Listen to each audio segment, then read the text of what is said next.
Welcome back, everybody, to your three-man booth. The new NFL season is upon us. We got free agency overreactions. I'm Dan Salem with Phil and Bud. There's a lot of news, quarterback news, non-quarterback news, but we're going to start with the Jets and Giants and try to overreact to what has or will happen. I'm gonna throw it right at Phil to start with because this one's hot on my mind. And Phil thinks that the Giants are going to sign Galladay, which may have happened by the time you watch this video. So the Giants are now the team to beat in the NFC East. That's the headline, right? With Barkley back and a healthy Daniel Jones and Galladay and a couple other key additions they made. They got Leonard Williams locked up. Well, I mean, to be quite honest, that's true, right? I mean, you think you're going to get Barkley back? That's incredible. All right, hold on. To that point, as I was saying before, so I'm watching First Take today, and they start talking about the NFC East for some reason. Probably to talk about Dallas, right? Like they always do. Here are your odds as of this morning to win the NFC East. Dallas, minus 105. Philadelphia, plus 375. Okay. Houston, plus 375. New York, plus 475. So there is no respect at all for New York. Whew. At all. None. Yeah. That's silly. I mean, maybe because they lost. So I got a friend who's going to Vegas this weekend. I said, you better just on principle go take that and put money on that because that's only going to go down as we get closer to the season. But you'd be stupid not to right now. Yeah, especially after the draft, they're only going to improve. Draft, free agency, Dallas underachieving, Philadelphia not having a quarterback, Washington having Fitzpatrick. Who cares? It's hard to judge the NFC East fairly because everyone throws money at Dallas and they're not the best team. I know they got Dak back, but Washington is just ahead of New England as most improved. The Jets are third from free agency. They do some factoring BS. So Washington won the division and they're the most improved team out of free agency. But we all know what it means to win free agency.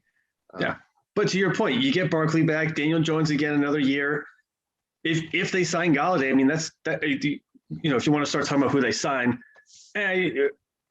I'm not impressed, right? So you got Mike Lennon, who cares? Kyle Rudolph, all right. John Ross, who was a 4.140 speedster and can't really catch the ball. Okay, hopefully the stint in Cincinnati was an anomaly. We were talking before. There's no splashy free agent signings at all anywhere. Yeah. So to be honest with you, unless Juju's going to switch teams, Galladay might be the hottest commodity out there for any team. Yeah, and name-wise, Trent Williams maybe got the most money, but nobody cares about big offensive lineman. Yeah. Hard to judge on that. Okay, well that's a good flex to the Jets, who have made a lot of moves, but nothing splashy. They spent most of the money. There's not a lot of big names out there. So the Patriots are one of the most improved, highest spending teams of the offseason. Like I said, they're just behind Washington as most improved, and we all hate the Patriots. The Jets didn't do anything with their quarterback situation. Yeah. They've added a bunch of complimentary players. But are you going to tell me now that the Jets are worse than they started because they didn't actually grab anybody? What's your overreaction to the New York Jets? I think it's going to be a very long time until they're good. You think there's another rebuild season? Oh, I think we're in a rebuild generation. The Dolphins signed Will Fuller, right? Granted, 1-year deal. Buffalo went 13-3 last year. Okay, so and they're adding pieces. They added Emmanuel Sanders. I mean, put him on the other side of Stephon Diggs. Okay, and the Patriots are just shopping away. Oh, and by the way, they get all of their players that opted out last year, which were their best players on defense. Yeah. So, the Jets are screwed for a very long time. They are going to be dumpster fire bad for many, many years.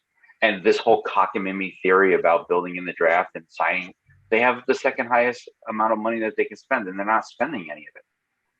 Yeah, so they're not. And the people that they are spending money on, they're young. And what I hear is that they're developing into their prime. I'm not going to buy any of that. They're all coming from shitty teams so this that were bad, and they were bad players on bad teams. So I'm gonna both agree and disagree with you because I do think that they are rebuilding again this season, and I think it's they signed everyone they signed is either 26 or 27 years old. So in principle, these are all players that have done pretty good but have yet to achieve their maximum potential, right? So they've all got upside and they're all young. So in principle, these same guys could be on the team for 3 to 4 years and just get better and better and all grow together. And they're high character players, which I like. But it also indicates to me they're probably going to draft Zach Wilson and give him his punt this season for a development year out of the rookie and then really play for 2 years from now when he's coming into his own, right? And maybe they're holding on to Darnold for a trade chip draft day, but I don't think they're going to run it back with Darnold because that would mean that they would want to load up more for a playoff push. And this team doesn't look that way yet to me. What if, and just throwing this, what if they are able to sign Juju? So that'd be a great signing. Yeah, then they get. Well, not only would it be a great signing, but then do you think that there's a connection because they play college football together? Is there a connection there where they say, okay, well, we buy into the system. You're going to have Mims on his second year. He obviously was a little bit injury prone last year, but he's got amazing talent from what we've seen. And then put Juju on the other side, and then I don't know what you're going to do with Crowder, but now you got Davis too. I mean, Davis is a big body. They would let Crowder go because they'll save like $12 million or something, and they signed Keelan Cole, who's also a slot receiver on the up and up and a lot younger. And they signed. If I were the Jets, I would trade out of the number 2 spot. I would move back in the draft, and I would go after the tight end from Florida. What's his name? Pitts. Oh. I think they need another top end offensive lineman. I like the signing that they grabbed the guy from the Chargers because he's never missed a game. Same with one of the receivers they grabbed, but they're going to move him. They're going to move him the guard. I think he was a center, but they're going to move him the guard. They still lack a center. They haven't had a center since McMangold left. So they need a center and they need another. What position does Becton play? Is he guard or tackle? I'm forgetting. But, he's left tackle. Okay, so they need at least a center and one more offensive lineman. I would like to see them get that at the top of the draft, but they also need a running back. I mean, they need some big pieces. I was hoping that they would go after Marlon Mack from the Colts, but he just signed a 1-year deal. I will say this, but this is very intriguing. Philip Lindsay and the Broncos have decided to part ways. If I were the Jets, I would be all over that. I mean, he's had 2 back-to-back 1,000-yard rushing seasons. Yeah. And last year, he wasn't even the focal point of the offense. Melvin Gordon was. So, I mean, he's clearly got something. And then cross our fingers on that one. You need but I mean, it's just an option, right? Yeah. Well, and I want to roll this into what the Jets and most teams didn't do. The Jets haven't done anything on the quarterback situation, right? We saw that the Bears offered 3 number 1 picks and 2 starting caliber players for Russell Wilson, and that was declined. So I'm kind of happy the Jets weren't in that sweepstakes at that quite level. Any thoughts on that offer? Russell Wilson's not going anywhere because the second that they trade Russell Wilson, the Seahawks are irrelevant. And I heard this the other day. Pete Carroll's what, in his upper 60s? Yeah, he can't be interested in 70s or 70s. That's what I meant. He's not interested in starting from scratch and starting with a rookie quarterback and developing him. He's like, screw this. If I only have a few more years of shelf life here, I'm going to roll it with Russell Wilson. Right. So that was an unlikely trade, right? Now, Deshaun Watson's demanded a trade, and his team kind of said, we're not trading you. But now it looks like they probably should have a month ago because of 3 lawsuits and 9 accusations of sexual misconduct on his part. If I was any team in the NFL right now, I wouldn't even touch that. Could you imagine it? 3 weeks ago, if Deshaun Watson was traded to the Jets, everyone respectively would be very happy. Then this news comes out and you're like, what the F? I am so happy that. Could you imagine? Well, all that draft capital and all those picks and all that stuff you'd have to give up for him, and you have to deal with this. I don't think he's going to get to play this season. The NFL is investigating. I wouldn't be surprised if they suspend him until this rolls through. If it's too many people, it's not like it's just 1 or 2. It's too many people. he's in I trouble. mean, on the flip side, if somebody does want to make a run for him, I mean, you might be able to get him on the cheap now. Yeah, just what? But just so Houston can get rid of the PR nightmare. I mean, and then it would be whatever other team takes it on. I mean, yeah, I'm just thinking. But like, I don't know if anybody wants to handle that and deal with that. Is he going to play? And it is going to be a PR nightmare, especially if you dealt for the guy knowing these allegations. Like, right. But what I'm saying is, if you don't need to give up 4 first-round picks and 7 players, right now, does anybody see? I don't know. I forgot to look this up. Whether Houston can just void his contract if he's unable to play. Like, he obviously he must have violated something.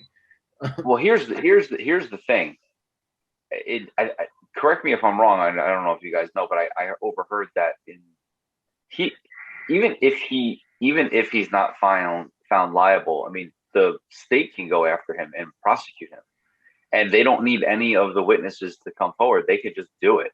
So he's in a world of trouble, because, like, I'm not saying I don't know enough about the details of it, but I will say this: if he is guilty of what is reported, I mean, he should probably be heavily, disciplined. He should be ostracized to a similar to the highest levels. I mean, I don't know. Is it like a Ray Rice situation where Ray Rice just kind of got blackballed? So I read the end of it. I saw there was one. I mean, there was one lawsuit that alleged that this masseuse coerced him into giving sexual favors.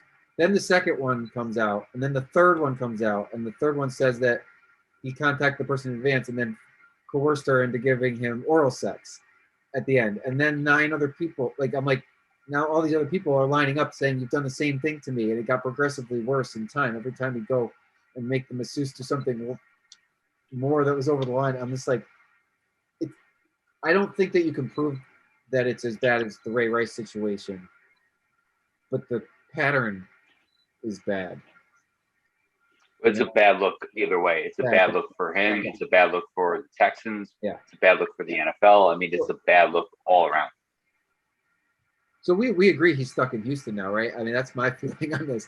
I'm like, I think the only 2 teams that were really going to go after him were Miami and the Jets, and I don't think either of them are going to take the chance. I mean, the Jets have an owner that's just coming back into the country. He's not going to want that. Well, and both these teams are pushing character. Like, they want high character guys, good Samaritans. Everything I've read about the Jets' new signings, that's exactly those type of people. And the only place that still needs a quarterback is technically Washington, because Fitzpatrick isn't the long-term answer, so he's a bridge to something. Maybe they're going to trade up in the draft, right? That's what I don't even know where they pick. No, Washington wanted to. Oh, they're picking too high. They have to give up too much, I think. They won the division, so they're picking like they were given the division. Why do you think? All right, so we understand your bitterness, Phil. Why? I'm just telling the truth. Why do you think that Washington chose Ryan Fitzpatrick over Alex Smith? It's a very bizarre decision, in my opinion, because Smith has some legs. One has a bum leg and one doesn't. And let's be honest, Fitzpatrick, I mean, he has not played poorly the last 5 years. I agree. He's just not the long-term answer. So you're right. Whether they draft someone or you can't even pick up Trubisky. Trubisky went to Buffalo today. Yeah, he's the backup up there. Yeah, I mean, that would have been a good one for them to go up. That would have been a great one for them to go after. Yeah. Well, maybe they're still going to go for Sam. I don't know. Yeah, maybe, because I mean, for Fitzpatrick, he didn't play long, like more than 3 or 4 weeks in a row last season because they kept slipping with Tua, right?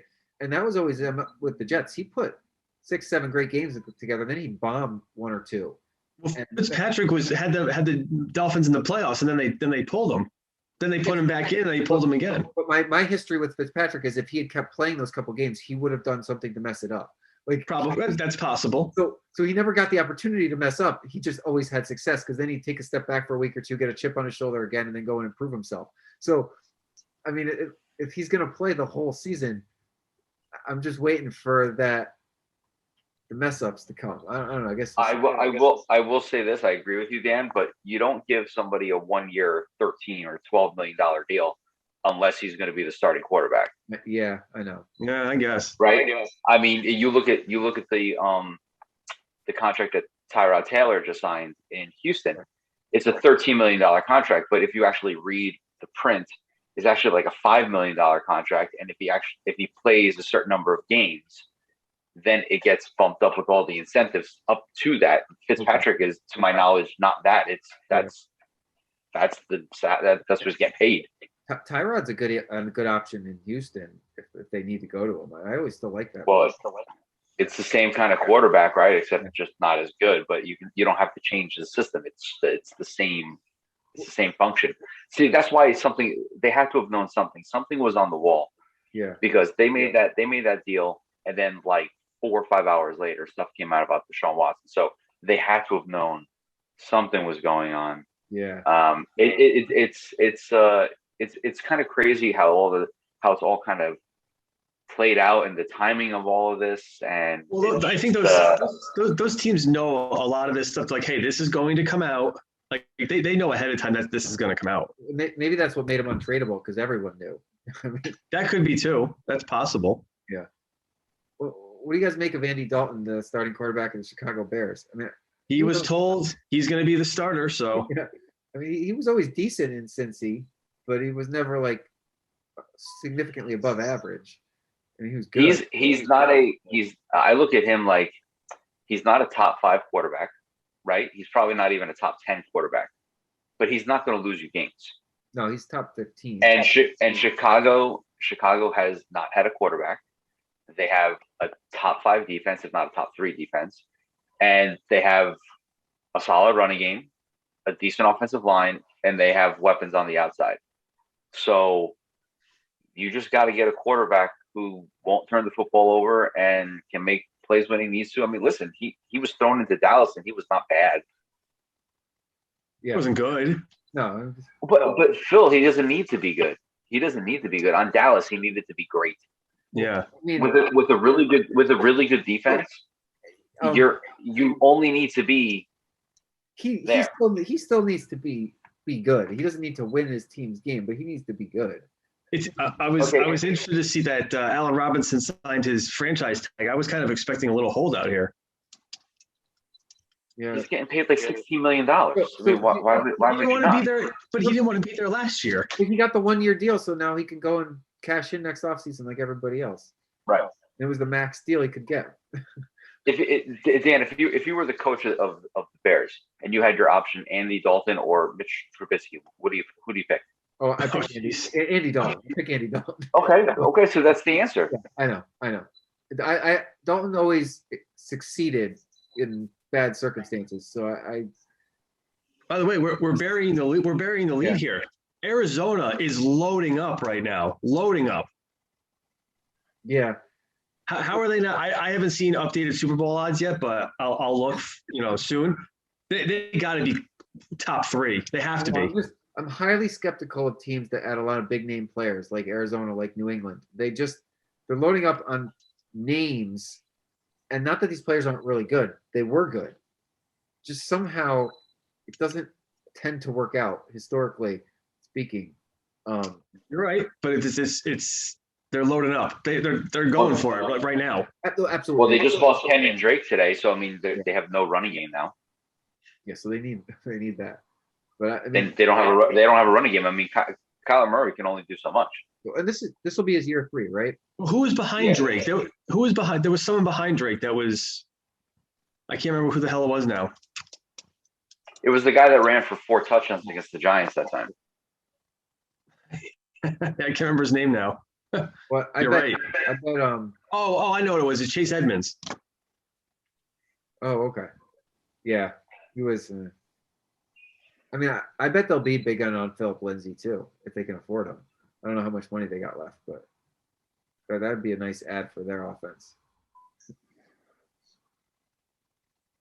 Well, what about the Patriots? Is Jimmy Garoppolo still going there or what?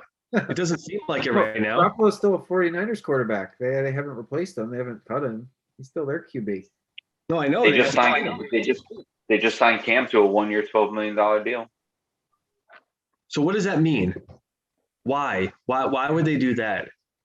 It makes zero sense to me. He was so awful last That's year. what I'm I don't saying. even know why they would roll it back. I have no idea. And he was healthy last year, right? Like it's not like he was Well, he injured. had COVID, and then after he had COVID, he didn't play well. I mean, I don't know. I Yeah. just remember the 2 games that he played the Jets. He looked awful, awful. He couldn't And throw why the football. He was throwing it like a Pop Warner kid. He threw it like this. Yeah. and why go after the two top tight ends in the market? I mean, I have my theory, but why go after both of them? Yeah. I mean, they used to play double tights with Gronk and Aaron Hernandez. That was kind of their thing back in the day, right? For 3 or 4 years successfully, but it's I know, What but is what is your biggest weapon when you have a quarterback with the chicken arm? Oh, the tight end. That's what I'm saying. It's going to be the 5-yard dump pass. Him, Hunter Henry, Jonnu Smith, and Edelman are just going to be peppered with targets because they don't go down the field very far. right. But Bingo, bango. if it's a similar Cam Newton to last year, this team's not going to be significantly better. Like it just can't be. I mean, But they're getting so many players back, and they still went 7-9 last year with a bad quarterback, a bad all around offense, and a defense that was hemorrhaged of all of their great players, and they still went 7-9. no, I know So that. Bill Belichick must think that because he's going to add all these pieces and get these players back, that they're a 10 win team, 10 11 win team. He's got to. No, I agree. He must think that. I just think that he's way off base. Like I think they were lucky to win 7 last year. They probably would have been better off winning 3 or 4 or 5. They'd have a better draft pick. But no, I just I don't understand like why there's. I mean, I know they didn't spend last year, so they spent this year, right?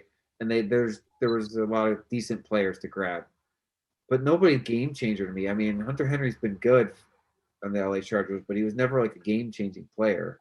So they spent their money, but nothing like. I mean, there was nobody available. We all kind of agreed that there was nobody game changing available. There was a lot of good compliments. So I don't know. I mean, I guess every team spent most of their money, right? Because every team was up against the cap, except for the Saints who had no money to spend. Yeah, it kind of feels like free agency's over, which it usually goes fast, but there's not really anybody left out there. Now it's going to be draft talk. That's all we're going to hear for the next few weeks, rightfully so. But I would expect a few trades because there are players that are with trade value, like Darnold. I'm not sure who else, but definitely a couple players with trade value. You think Jameson and Crowder could be trade value? Ooh, he's got a big cap hit, but he's got 1 year left. Good player though. Yeah, if they split the cap charge, like if they like split the cap charge and then traded him off, depends what they get. He's got value. I just don't see them getting rid of him right now with the current makeup of the offense.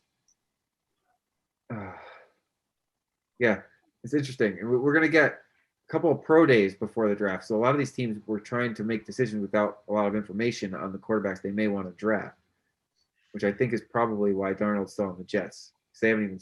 I don't think they got. Did they get to Wilson's pro day yet? Or maybe they did last week, but there's 2 or 3 of them still left to go.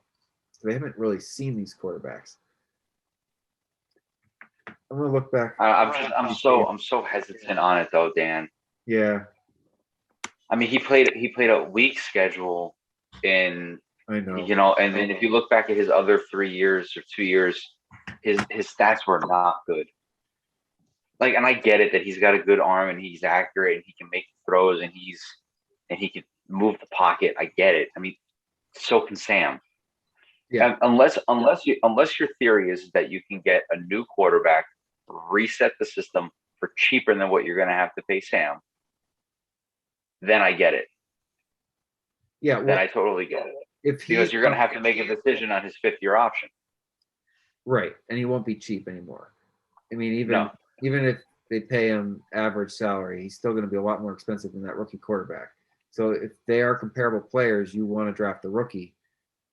That being said, you're doing so in place of getting a potential superstar. Now, everyone says they aren't going to go wide receiver because they signed several wide receivers. I'm not necessarily buying that. They could draft a true number 1 and surround that guy with 3 or 4 A+ number 2s, which the Jets have now. So it'd be interesting see what they do with that pick. I mean, if they get a stud wide receiver, Corey Davis already shined in the shadow of a stud wide receiver last year on a pretty bad football team, or on an average football team. So the Jets are gonna have some weapons if they use that offense. That's right. We forgot about Corey Davis. We didn't even touch on that one. Well, I'm happy with the pick. I mean, it's not flashy, but it's a good signing. So I'm going to take the clickbait into OBJ's second act tweet. Okay. So he's tweeting second act about the Giants? No, it just said second act. That's all it said. Oh, okay. Well, but wasn't he already in his second act in Cleveland? Well, so people are speculating that it's obviously I think he's trolling everyone. It just means the second act coming back from his torn ACL. That's probably all it was supposed to be. Okay. But everyone's going crazy about whose team is he going to second act? Well, if he says second act, there's only one other team he's ever played for in his entire career. So it could only mean one other team. It's not going to happen. It's probably just, I think he's trolling everyone. Yeah. Why would the Giants trade for him? I don't know. Why would they do pennies on the dollar. Pennies on the dollar. Absolutely. Absolutely. Phil, let me fill you on a little secret. This guy is so humbled right now. He doesn't know how to be humble. Phil, who's the football coach of your New York Football Giants? Who's the football coach? Joe Judge. Okay, do you think Joe Judge is going to put up with Odell Beckham Jr.? Joe Judge, who is the consummate team guy, who told what's his face not to show up on the plane because his wife said that he wasn't his wife said that he wasn't getting the ball and he benched him for 2 games. There's not a chance Odell Beckham Jr. That's right. His not wife a chance said, "Give me the ball." Odell Beckham Jr. I know. It would just be fun to see. It's not going to happen. I'm not saying at all they should or are going to, but it would be very interesting. Well, you think the Browns are going to cut him though? I mean, there's a lot of teams that probably are going to cut a few guys for cost savings coming up.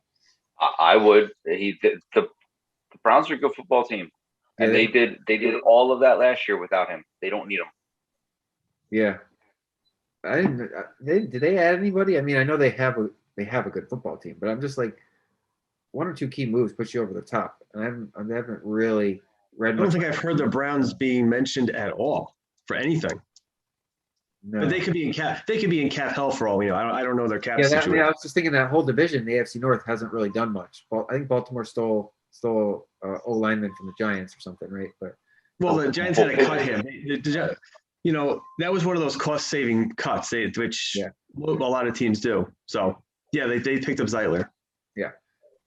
What do we make of the 49ers making their offensive lineman the highest paid lineman? Because he's been very good, don't get me wrong. But the 49ers need more than an offensive line to win. And it just seems like spending a lot of money on a position that's going to protect a quarterback that you might not want to keep. Which is very, very unless you're going to get a young quarterback who you think is your franchise quarterback and you need to protect him. Like Sam Darnold. That's true. Like Darnold. Would you swap Darnold for Garoppolo?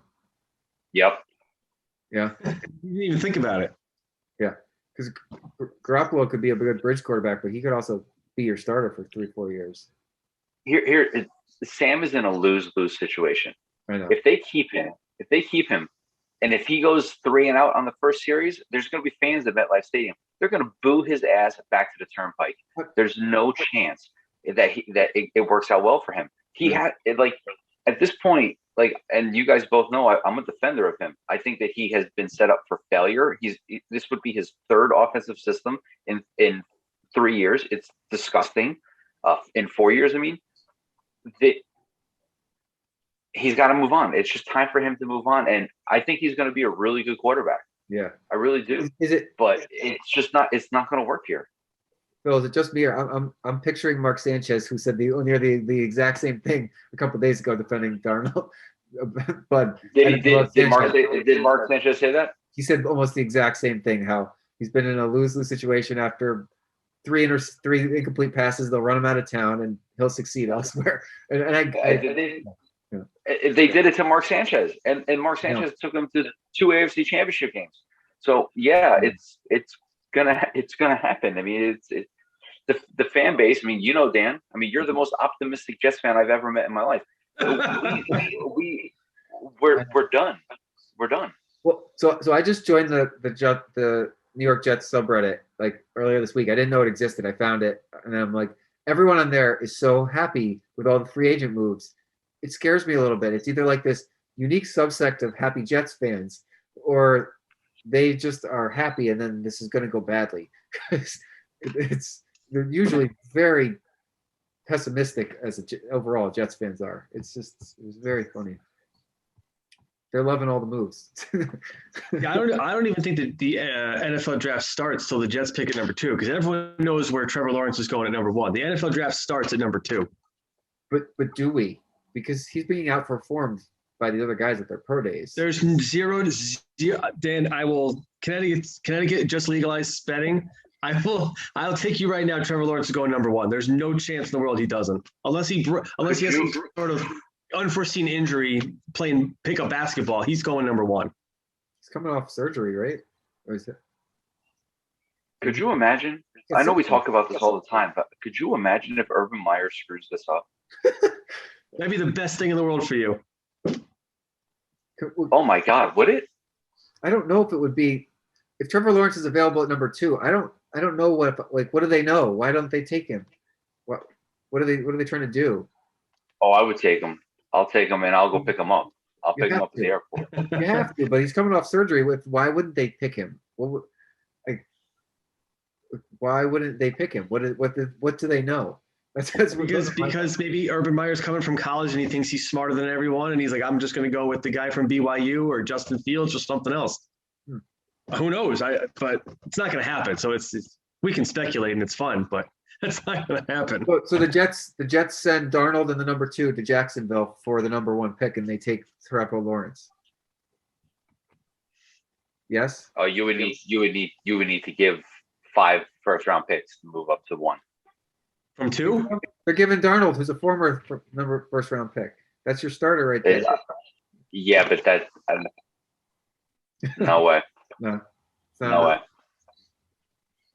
Yeah, I think you'd have to give Sam and all 4 of your first-round picks for the next 2 years. You think so? That's a lot. Just to move up 1 spot. Yeah. Phil, he's what people are saying, he's a generational quarterback. No, I get that. I'm not saying the asking for it. 4 years ago, Jacksonville said that we're moving to London.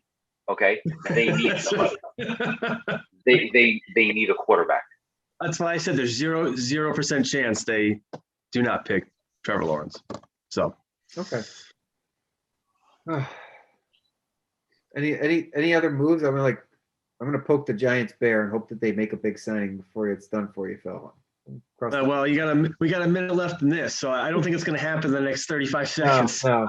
Maybe by the time we reconvene, we'll have some news. We'll know that I've beaten you in our March Madness pool. There you go. Yeah, we can talk about that. All right. Well, I don't have any other predictions or thoughts. I'm reasonably happy with what the Jets have done. It's been an odd free agency to say the least. Any final thoughts, you guys, on what we've seen so far? No. All right. Let's go Rangers. Yes, let's go Rangers and Knicks.